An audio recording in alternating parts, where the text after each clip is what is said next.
So, hello, good afternoon. Good afternoon kay hapon diri. Time check. Basta hapon. Alas 6 p.m. Norway time. So, after ng dinner, humana na dinner. Kay dinner was 4 p.m. So, snack na ni. Nakapalit kog saging. People, nakapalit kog saging. Us kasi 12 pieces. And then, I found out nga hinog dahil siya. I thought dili siya hinog kay green. But then hinog siya. So, I will prito it. Painitin ang mantika. Prito na saging. Hala, grabe.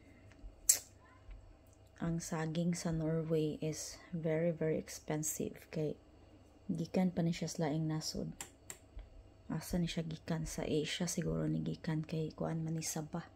Gagmayng saging.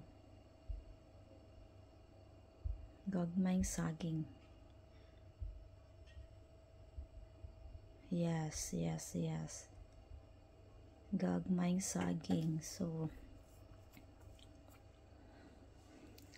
ang kalipay nga makakaog saging. Makakauntag saging pinirito. Lipay na kayo. Yes, lipay na kayo makakaog saging pinirito. Mahal. So very mahal. Pero agwanta didang. Agwanta.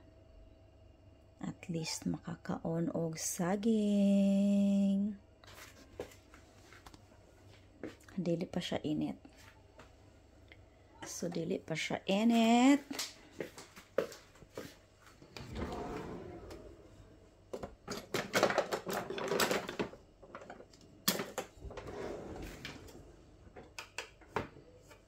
Painiton sa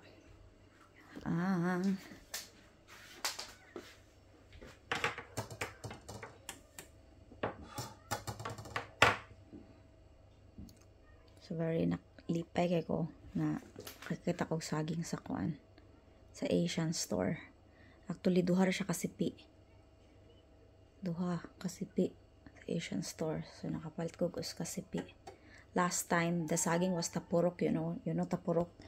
Tapurok saging is katong na mga puntik-puntik. Pero since mahal kayong saging, gikaon na lang jud ang tapurok nga saging. So, looking forward. Thank you, Lord. Nakakita kog saging. God bless everyone. Magprito sa ako. Bye.